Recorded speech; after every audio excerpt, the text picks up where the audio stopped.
welcome to episode 34 of the Knotted Knits podcast.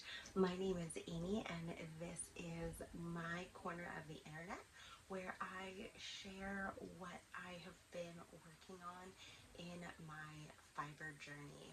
What that means is that this is a knitting podcast, and if that is something you are interested in, I invite you to hang out with me for a little while and catch up on what I have been working on.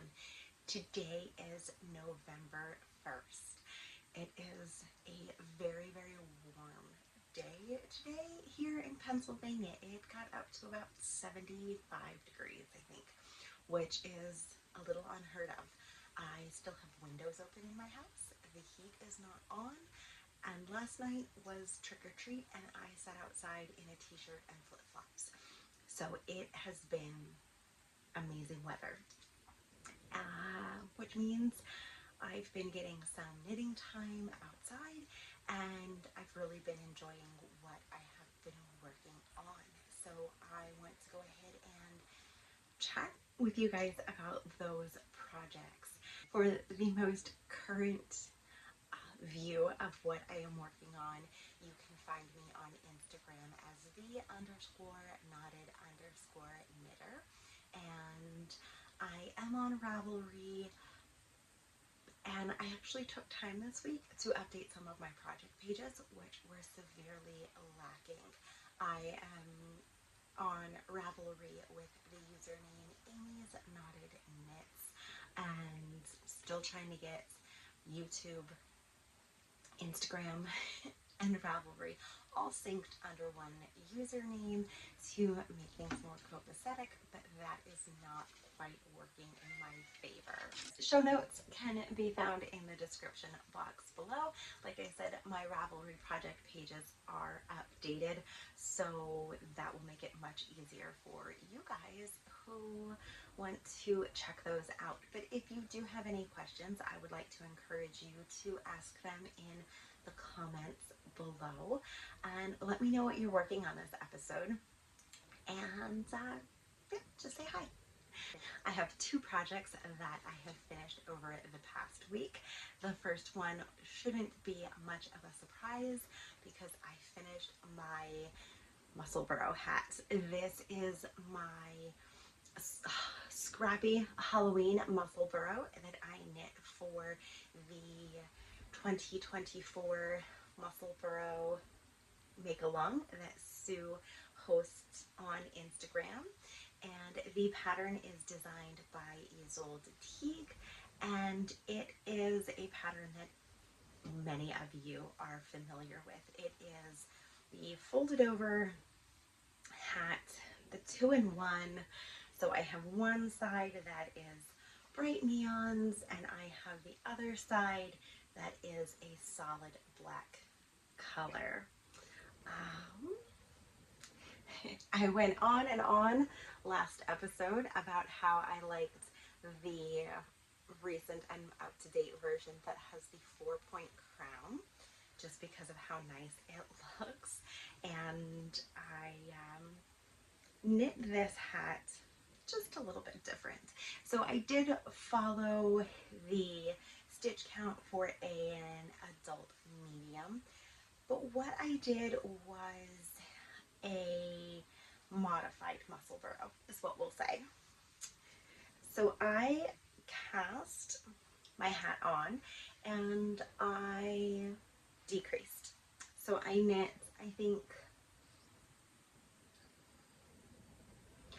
I would knit roughly between 8 and 9 inches and then decreased for the crown on both sides. So I have one side that has decreases, the solid black, the fun pop of color, or I have the super bright neon with the black as the contrast. And I love how this looks. I think it turned out so good. Both sides have decreases at the crown rather than increases. My little bit of craziness is I like how my decreases look better. I like that really nice sharp decrease line rather than an increase line. So I cast on, and actually with this hat, if we want to get really technical, I think I cast on right around here. I feel just a little bit of a ridge almost in there. And I cast on here and I knit a little bit, worked the decreases, came back down here, picked up, knit all of this, and then did my decreases. So definitely not something that you need to do. It's not how the pattern is written, but it's just what I like. I like how the decreases look, and that's what I opted to do because it's my knitting adventure, and I like how that looks better.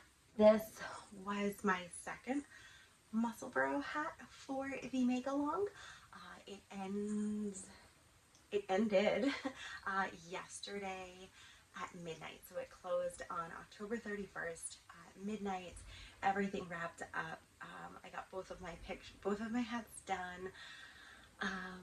For me, if I win a prize, great. I really didn't participate for that reason. I participated to get some scrappy projects out of my scrap bin up here, and I'm really happy with how it turned out. So that is the first finished project.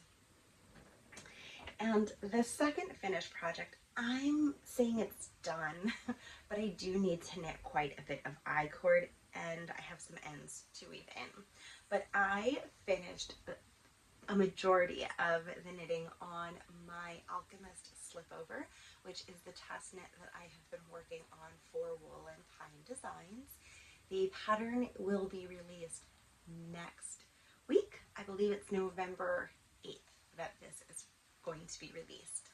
And this is a slipover vest, so it is open. It does not have seams at all.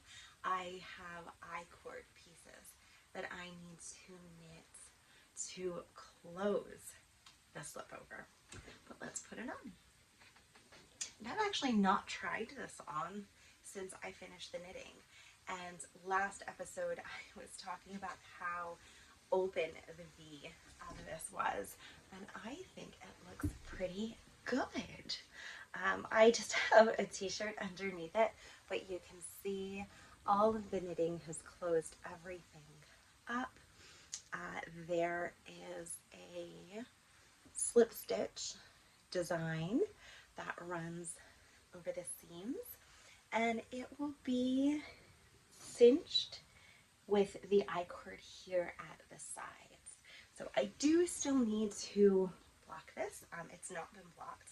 There are ends that I need to weave in, but it fits. It's not as oversized as I thought it was going to be.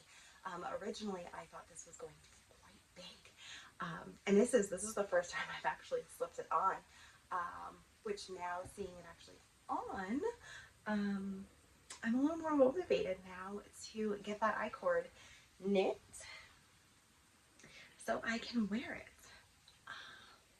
But yes, I have been using Autumn House yarns, Autumn House Farm and Fiber yarns for that. Here you can see a little bit of this slip stitch at the seam, just to give that nice border. One thing I have really enjoyed how this pattern looks is just those clean lines where you pick up the stitches on the neck band. I think that looks really, really pretty.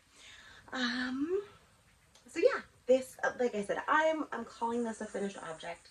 It really still needs like a day of work. I need to take some time, get that I-cord knit and block, and then it will really be done. So with any luck, when I record next week, I'll have this finished and will really show it off in like a proper outfit and things like that.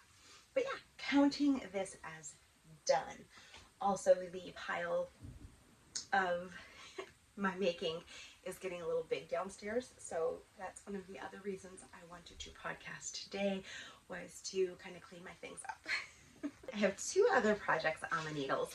Right now, both of them are in my bag from JnJCraft Co, and it was more convenience because, like I just said, I was working on cleaning things up, tidying up my space, and I sat out, I handed out candy, and I cast on a new sock. This is a skein from Vista Dyeworks in the Rainbows Run the World colorway.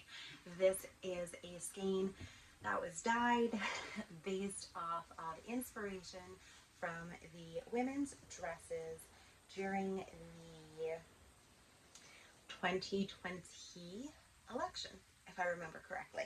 It is a self-striping yarn, which means it is working up very, very quickly.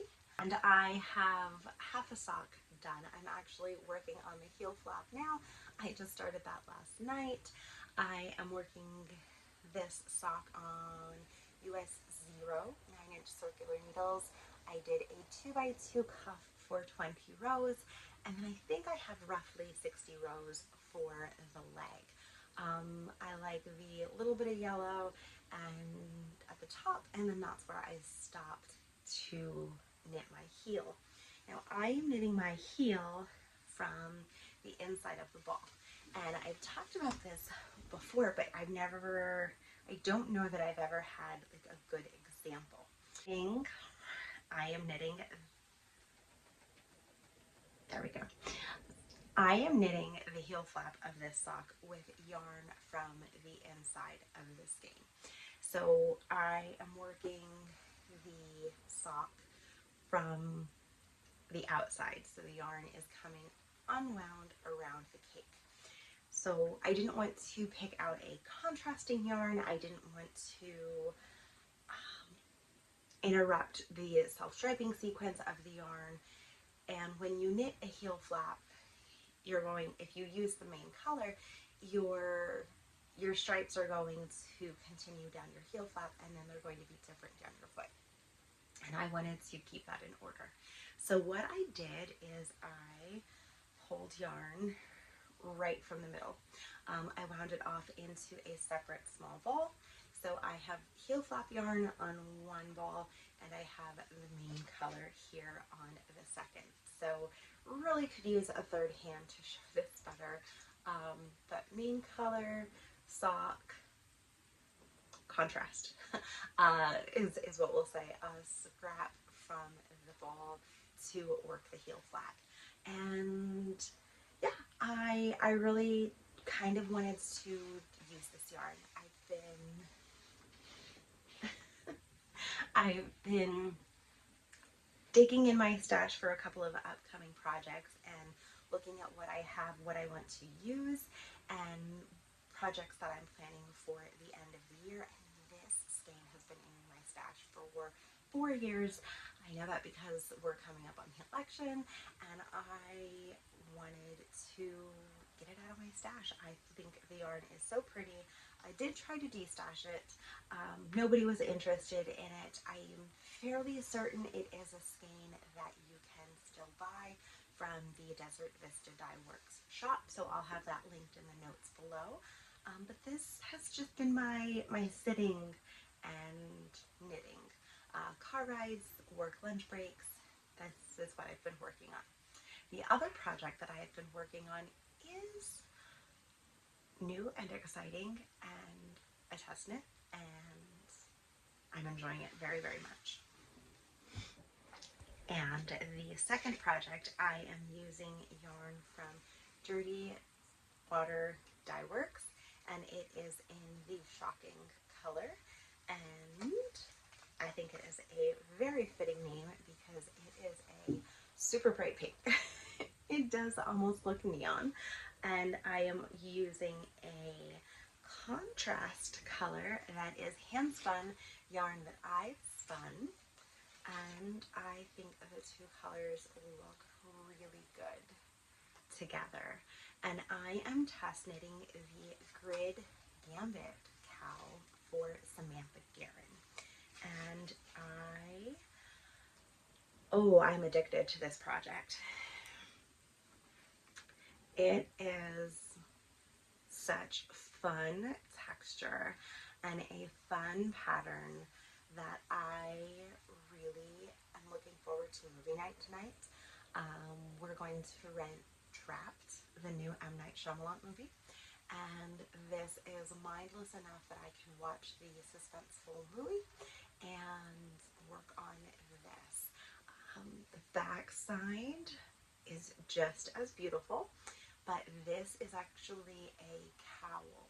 So I have knitting to do. I think I still have about 20 stitches that I need to increase, and then I have decreasing to do, and then I have sewing to do. So I've actually never knit a cowl that I've needed to seam before. I've knit Samantha's coffee run slipover, where you just knit. There was no seaming involved. But I saw the test knit call picture for this, and I loved this stitch. I just think it looks so good. And using hand spun, it's working out so nice. There's different variations and variegations of the yarn, and I think the black and the pink look perfect together. So I'm really excited to have this done and wear it. I'm using size US 7 needles, and it is DK weight yarn. So my hand spun yarn is definitely inconsistent. There are spots where it is thick and it is thin, but I feel like the pattern is very forgiving, that the hand spun does not need to be perfect. And I go back and forth of wanting to spin and wanting to knit, and using my hand spun yarn, it's definitely making me want to spin more. So hopefully this will help, motivate me to knit a little, or get to knit with my hand spun a little bit more. When I have it finished, I will make sure that I chat with you guys about it and show you the finished project. And those are the two things that I've been working on. Like I said, I really need to crack down and get that I-cord knit just to finish up the test knit and maybe get that blocked and everything finished this weekend, and work on my cowl, because I have a new project that I will be starting next week. And I want to give just a little bit of a teaser of the yarn that I'm going to be using. But Woolen Pine is going to be releasing a new pattern. I'm not going to say too much about it because I don't know if it is a secret. I think it might be. But I heard about it, was able to dig from my stash for it, and it is a DK weight pattern. I don't have a lot of DK weight yarn. It's a faded pattern. That's all I'm going to say. But I was lucky enough to be able to pull this fade from stash. So I have some Emma's yarn here. So I have Himalayan Salt by Emma's yarn. I have Drops of Jupiter. And I'm going to go into Fangirl Fibers, The Archer.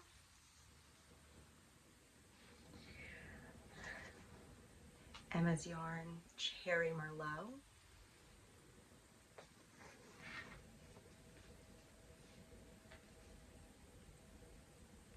Fangirl Fibers, Rubies That I Gave Up. And from here, I'm going to try, it's not the best fade, but I'd really like to be able to blend in my Cozy Cauldron fiber, which is a little bit more orange, and then from here use Emma's yarn in the You Wish You Were Beer. So this is the potential fade. Very confident with this group, but like I said, I'd really like to be able to transition to this skein. I feel like there's enough red in here to blend together and then use this as a third color. So hopefully it works out the way I would like it to. When I pulled that fade together, I thought it was great. Oh, you know what? I had a second one. You guys tell me what you think. Let me show you the other one. I have Lover by Ruby and Roses, and then I have Lover, Addie's version. I have Cozy Cauldron Fibers, April Showers. So I've got this fun, like, neutrally rainbowy pastel-y thing going on. And then I have a Christmas skein of The Elf is in the Building from the Sheepy Shire. And then I had this really dark Grape Storm color. And I liked how they looked. What do you think? The green here on the Elf one definitely stands out a lot, but when I take that one out, I've got these really pretty fade here, and I really like this too. So you guys tell me, what do you think? Do you like the pink to burgundy, or do you like the pastel-y rainbow to the dark moody skein? I do have to hold this yarn double. Like I said, it is a DK weight, so I am maybe thinking I need a color to fill in a spot here or to fill in a spot here. That's where I'm a little hesitant on that. And I did look at my stash. I really didn't have something that blended very well. But it's nice having the skeins. I sat here last episode and said I'm only buying 50-gram sock sets. But then I have a lovely collection of 100-gram skeins that I can put together for a fun project like this. So yeah, let me know in the comments if you have an opinion, which one you think looks better for the fade, and if you have thoughts, where would you fill in a color, and if so, what would it be? Because I'm curious what you guys think. To wrap up the episode with a little chat about what I've been up to. Like I said, not a whole lot. We had trick or treat last night. That was probably, to say, the biggest event for the week. We did have our town Halloween parade. I was a chaperone for that, for the dance studio, and it was a lot of fun to see all of the kids together having a great time. They were able to perform their dance twice in the parade, so all of the dancers were really happy about that, and trick-or-treat went well. And then on this coming Saturday, it is my birthday, so I'm really looking forward to dinner with my family. When I was asked what I wanted, short of just saying yarn, which is always the answer, I asked just to have family dinner together. So we're all getting together, we're going to a great restaurant, and just gonna hang out and spend family time together for a little while, and I'm really looking forward to it. So if you would like to give me a present for my birthday, like and subscribe, share with your friends, and just thanks for watching. It really does mean a lot. I know I say it every time, but I do look forward to sitting down every week and catching up with all of you guys. So thank you for anyone who is a returning viewer, and if you are new here, I appreciate you stopping by so much. I know there are tons of podcasts or vlogs or just knitting YouTube content channels that we have to enjoy. So thanks for spending a little time with me, and I will see you all again in a week. Take care, and I'll see you soon. Bye.